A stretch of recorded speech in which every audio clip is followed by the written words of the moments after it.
Poco después de organizarse la Iglesia en esta última dispensación, el Señor declaró en una revelación: «Y por vuestra oración de fe recibiréis mi ley, para que sepáis cómo gobernar mi Iglesia y poner todas las cosas en orden delante de mí». Desde entonces se ha seguido ese principio en la Iglesia, y el Señor ha honrado esta promesa. De vez en cuando se han revelado modelos para la organización y el servicio del sacerdocio, comenzando con el profeta José Smith, cuando se establecieron por primera vez los oficios y los quórums del sacerdocio. Durante la administración de los presidentes Brigham Young, John Taylor, Spencer W. Kimball y Ezra Taft Benson, se revelaron e implementaron ajustes significativos con respecto al quórum de los 12, los 70, los sumos sacerdotes y otros oficios y quórums tanto en el sacerdocio de Melquisedec como en el arónico. Ahora, en una declaración histórica, hace tan solo unos momentos, el presidente Russell M. Nelson anunció un ajuste crucial adicional. Permítanme repetir parte de sus palabras. Esta noche anunciamos una importante reestructuración de nuestros quórums del sacerdocio de Melquisedec para llevar a cabo la obra del Señor de manera más eficaz. En cada barrio, los sumos sacerdotes y los élderes se combinarán en un quórum de élderes, y la composición del quórum de los sumos sacerdotes de estaca se basará en los actuales llamamientos en el sacerdocio. El presidente Nelson agregó: «Estas modificaciones se han estado estudiando desde hace muchos meses. Hemos sentido la urgente necesidad de mejorar la forma en que cuidamos a nuestros miembros. Para hacerlo bien, necesitamos fortalecer nuestros quórums del sacerdocio a fin de brindar mayor orientación a la ministración de amor y sostén que el Señor dispone para sus santos. Estos ajustes son inspirados por el Señor. A medida que los implementemos, seremos aún más eficaces de lo que previamente hemos sido». Bajo la dirección de la primera presidencia, el elder Ronald A. Rasband y yo agregaremos algunos detalles que confiamos darán respuesta a las preguntas que puedan tener. Primero, y para reiterar, ¿cuáles son los ajustes para los grupos de sumos sacerdotes y quórums de élderes? En los barrios, los miembros de los quórums de élderes y de los grupos de sumos sacerdotes ahora se combinarán en un quórum del sacerdocio de Melquisedec con una presidencia. Ese quórum, que aumentará en número y unidad, se llamará el quórum de élderes. Los grupos de sumos sacerdotes se discontinúan. El quórum de élderes incluirá a todos los élderes y futuros élderes del barrio, así como a sumos sacerdotes que no estén actualmente sirviendo en el obispado, en la presidencia de estaca, en el sumo consejo o como patriarcas en funciones. El quórum de sumos sacerdotes de la estaca lo integrarán aquellos sumos sacerdotes que estén sirviendo en la presidencia de la estaca, en los obispados, en el sumo consejo y como patriarcas en funciones. ¿Cómo se ha de organizar la presidencia del quórum de élderes? La presidencia de estaca relevará a los actuales líderes de grupo de sumos sacerdotes y presidencias de quórum de élderes, y llamará a un nuevo presidente y consejeros del quórum de élderes en cada barrio o rama. La nueva presidencia del quórum de élderes podrá incluir a élderes y sumos sacerdotes de diversas edades y experiencia, sirviendo juntos en una presidencia de quórum. En la presidencia, un élder o un sumo sacerdote podrá servir como presidente del quórum o como consejero. Eso no significa una toma de poder por parte de los sumos sacerdotes a los quórums de élderes. Esperamos que los élderes y los sumos sacerdotes trabajen conjuntamente en cualquier combinación en la presidencia del quórum y en el servicio que éste presta. Estos ajustes en los quórums se deberán implementar tan pronto como sea conveniente y posible. ¿Cambia este ajuste en la estructura del quórum el oficio en el sacerdocio que poseen los miembros del quórum? No, esta acción no anula ningún oficio en el sacerdocio al que cualquier miembro del quórum haya sido ordenado en el pasado. Como saben, un hombre puede ser ordenado a diferentes oficios en el sacerdocio a lo largo de su vida, y no pierde ni abandona ninguna ordenación previa cuando recibe un nuevo oficio. Si bien en algunos casos un poseedor del sacerdocio puede servir en más de un oficio a la vez, como cuando un sumo sacerdote sirve como patriarca o como obispo, Por lo general, no fungen en todos sus oficios del sacerdocio al mismo tiempo. Por ejemplo, los obispos y los setentas no sirven de manera activa en esos oficios una vez que son relevados o se les nombra eméritos. Por tanto, cualquier otro oficio u oficios en el sacerdocio que pueda tener un hombre, mientras sea miembro del quórum de élderes, sirve como élder. Hace años el presidente Boyd K. Packer observó: el sacerdocio es mayor que cualquiera de sus oficios. El sacerdocio no puede dividirse. Un élder posee tanto sacerdocio como un apóstol. Cuando un hombre recibe el sacerdocio, lo recibe en su totalidad o plenamente. Sin embargo, dentro del sacerdocio hay oficios, divisiones de autoridad y responsabilidad. Algunas veces tenemos la tendencia de considerar un oficio como mayor o menor que otro. En lugar de ser oficios de mayor o menor importancia en el sacerdocio de Melquisedec, estos representan diferentes aspectos de servicio. Espero fervientemente que dejemos de hablar en términos de ser avanzados a otro oficio en el sacerdocio de Melquisedec.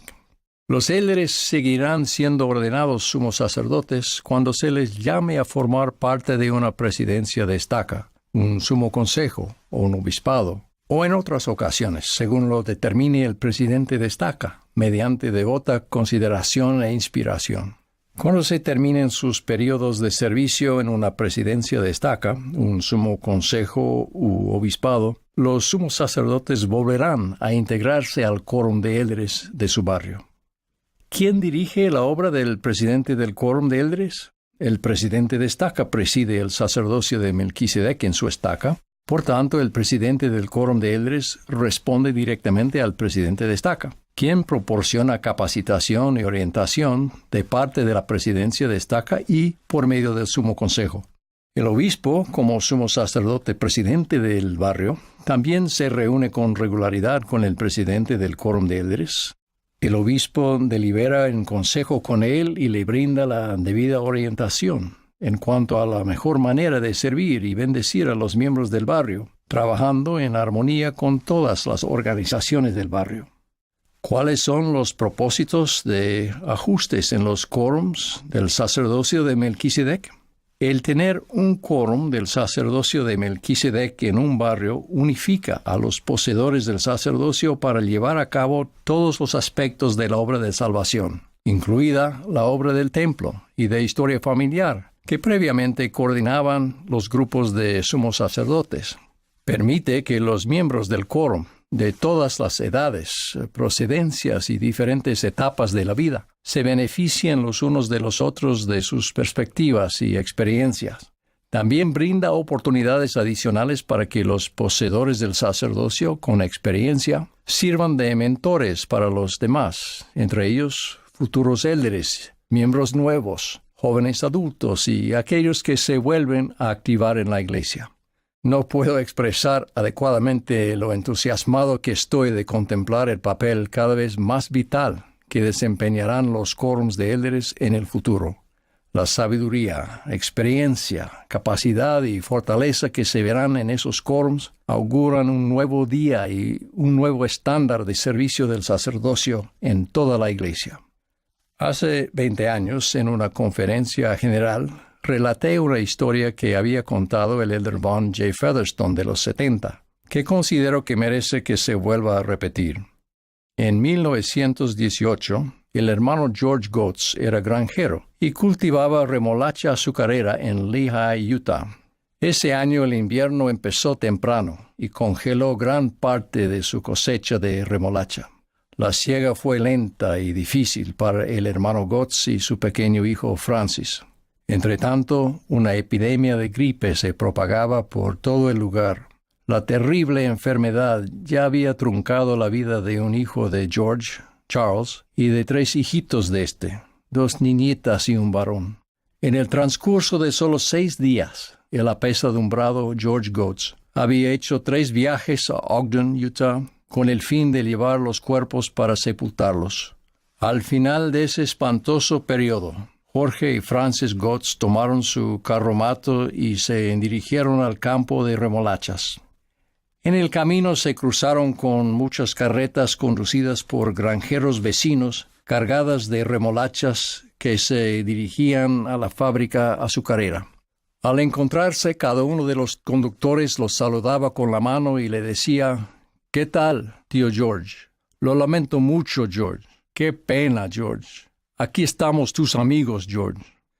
En la última carreta iba el pecoso Jasper Rolfe, que lo saludó alegremente diciendo: «Aquí van todas, tío George».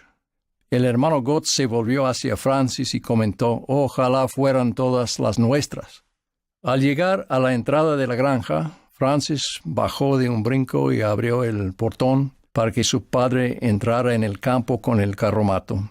George detuvo a los animales y miró a su alrededor.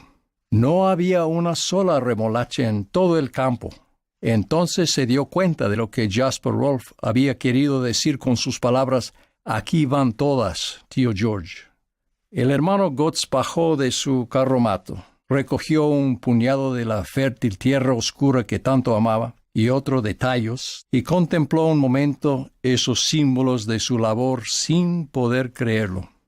Después se sentó sobre una pila de tallos, y aquel hombre, que en solo 6 días había sepultado a 4 seres queridos, que había hecho los féretros, había cavado los sepulcros, e incluso ayudado a vestir a los muertos, aquel hombre sorprendente que no había flaqueado, ni se había acobardado, ni había desmayado en medio de esas penosas pruebas, aquel hombre se sentó en una pila de tallos y sollozó como un niño. Luego se levantó, se secó los ojos, miró hacia el cielo y dijo: «Gracias, Padre, por los élderes de nuestro barrio». Sí, gracias sean dadas a Dios por los hombres del sacerdocio y por el servicio que aún prestarán al ministrar a las personas, a las familias y al establecer Sion. La primera presidencia, el quórum de los 12 apóstoles y la presidencia de los 70 han considerado estos ajustes durante un periodo prolongado de tiempo, con mucha oración, con el estudio minucioso de los fundamentos que se encuentran en las Escrituras sobre los quórums del sacerdocio y la confirmación de que esta es la voluntad del Señor. Avanzamos con unanimidad en lo que en realidad es un paso más en el desarrollo de la restauración. La dirección del Señor queda manifestada, y me regocijo en ella, al dar testimonio de Él, de su sacerdocio, y de las ordenaciones de ustedes en ese sacerdocio. En el nombre de Jesucristo. Amén.